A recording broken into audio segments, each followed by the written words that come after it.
Hi, I'm Christian Williams, and welcome to the holiday gift-giving season, where, through the miracle of the internet, we can give people a book with a push of a button, and it'll be there in 2 days if we're lucky and we get the address right. So let's talk about three kinds of holiday recipients in our worlds that we could easily solve the problem for. The first is those who have perhaps already succumbed to the ownership of a boat, a yacht, a skiff, a rowboat, or a schooner. Second,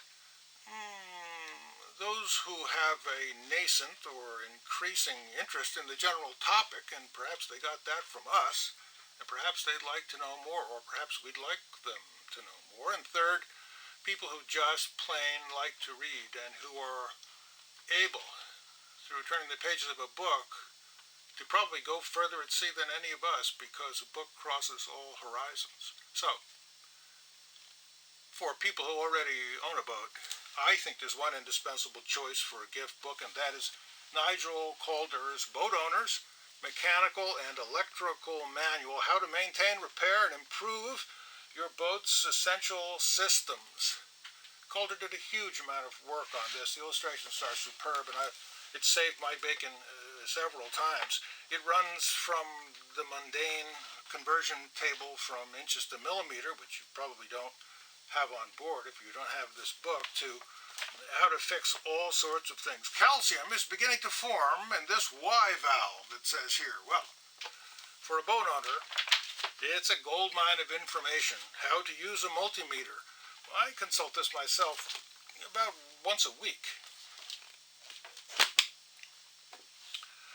In the expanding universe, we hope for our friends, so they'll come sailing with us and pay attention to us as we talk endlessly about sunsets and sunrises and how to tell them apart, which can be quite difficult.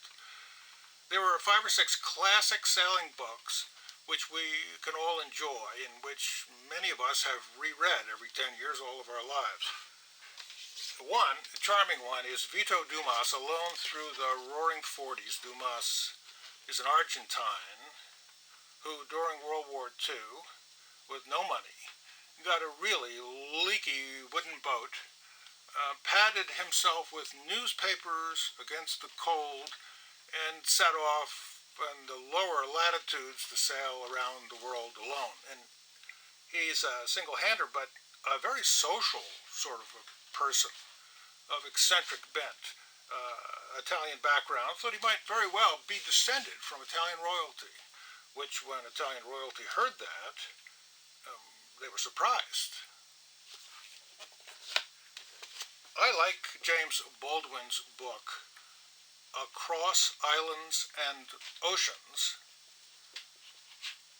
for the sheer narrative skill and hard work he put into telling this tale. He can write, too. He sailed around the world and then took his notes many years later and made this volume. He is a hiker. That is, his idea was sail around the world on every island, hike to the very top of it.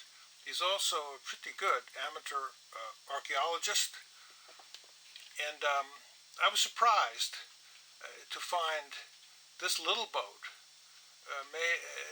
rigged up on a minimum of money, had achieved more than most of the well-known voyagers that we know. Across Islands and Oceans by James Baldwin. An underrated and overlooked classic is the Bounty Trilogy by Nordhoff and Hall. You know, there have been 3, 4, 5 movie versions made of this, which may turn your idea of Fletcher Christian into Marlon Brando or Clark Gable.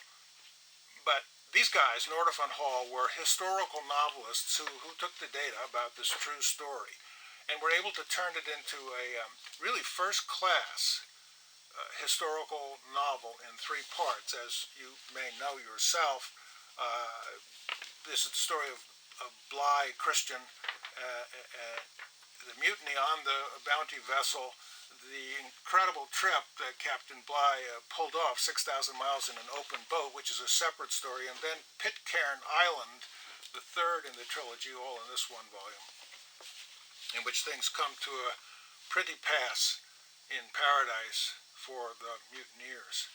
An awfully good read, and one that anyone with an interest in books, you don't even need an interest in yachting, could thoroughly enjoy.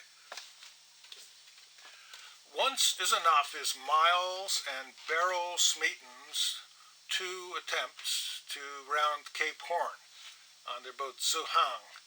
This is every sailor has read this, and when they hear that you have picked it up, they just shake their heads.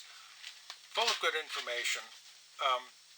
If you ever wonder why so many British naval officers wrote these books, sailed off and had great adventures after World War II, Smeaton reveals that it had to do with the fact that you couldn't get your money out of Britain.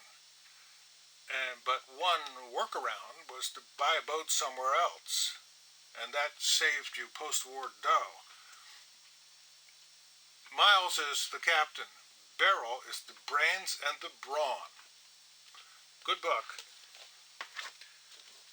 Now, of course, Joshua Slocum's story of Spray and sailing around the world is probably the most classic book in the sailing literature, but not so well known is the follow-up account of his son, Victor Slocum, who grew up on some of the boats that Joshua sailed, and whose insights and sort of parallel history are absolutely fascinating. Even as a first read, you don't have to have read the original Slocum biographical story to really follow Victor's account.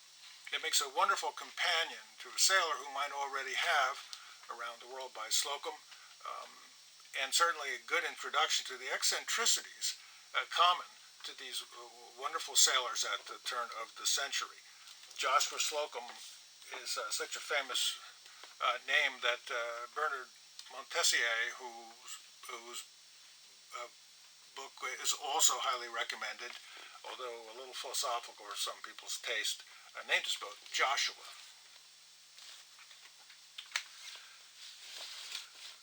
Well, now we come to people who like to read. Moby Dick. Now, I understand that Moby Dick is a long book, but what I am advocating is giving it to everybody you know. And this particular edition, this is a leather-bound edition of Moby Dick, unabridged, by Herman Melville, by the Easton Press, EASTON Press in Norwalk, Connecticut. And if you were to go onto Amazon, you would find more than 100 versions of this edition for about $15. The type is large. The paper is a high class. The leather is real leather.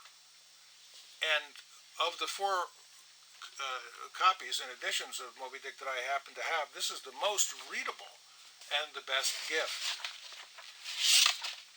I can't advocate for Moby Dick, the whale. It's literature.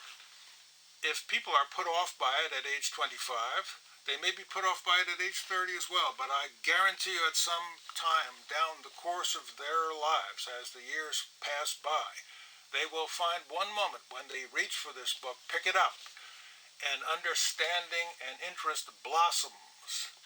Slowly wading through the meadows of Brit, the Pequod still held on her way northeastward toward the island of Java, a gentle air impelling her keel, so that in the surrounding serenity her 3 tall tapering masts mildly waved to that languid breeze as 3 mild palms on a plain. Nobody writes like that.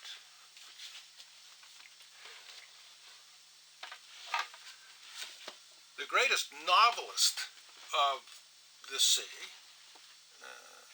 in our time is a fellow named Patrick O'Brien.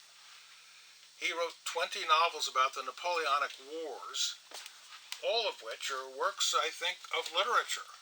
They pop up in these paperbacks. Here's Desolation Island. No one who likes to read books fails to appreciate the extraordinary erudition and hilarity and character development and flat-out naval action scenes, boom, boom, bang, bang, duck now, oh, Splinter's got you, has it? Then these books, this is Desolation Island, a good first choice. The movie, what's it called, Master and Commander, I think, is very good. Which is not something you often say about nautically themed things nowadays, which tend to wander off into the Lifetime channel. And it contains this story, one of 20, contains in part that awful sea chase into Antarctica, pursued by a larger vessel, one of the most dramatic seaway sequences I can think of in literature. And to go along with Patrick O'Brien, and if perhaps the recipient already has a few O'Brien books, there are two essential companion books. One, Harbors and High Seas, by an atlas and geographical guide to the Aubrey Maturin novels of Patrick O'Brien. Well, I have lots of trouble remembering where Desolation Island is and how it relates to, say, Sri Lanka, or the action off the Galapagos, or did we get to the Marquesas or not? And in all these novels, Aubrey and Maturin do go lots of places, along with the Royal Navy, chasing the French and such, and this will tell you where it is that they are. From Sardinia to Minorca. Along with that, because the nautical terminology in O'Brien is extraordinarily detailed and complex, is a book called A Sea of Words, which contains the definitions for all that stuff nobody can understand. It's not just you and me. Bow and quarter line, the position of ships in a column, when each successive vessel has its bow a little to one side and behind the beam of the one in front. Offing, the part of the distant sea visible from the shore or beyond the anchoring ground. Also, the distance a vessel keeps from land or other navigational hazard, the offing. Well, I see it says oldster, a midshipman with experience, one of 4 years standing. Well then, I seem to qualify as an oldster. Oh, but you already knew that.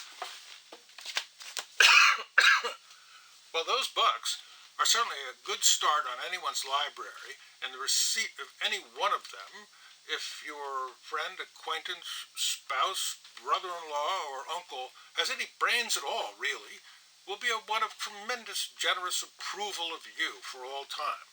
You might add to this with 2 books of my own, which I dare say, although in awfully good company here, Philosophy of Sailing and Alone Together, will certainly, well, what can we say about them?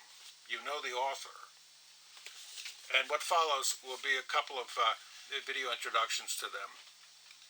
Thanks for watching. Give somebody a sailing book. It helps. It spreads the word. And you will have your horizons broadened by it too.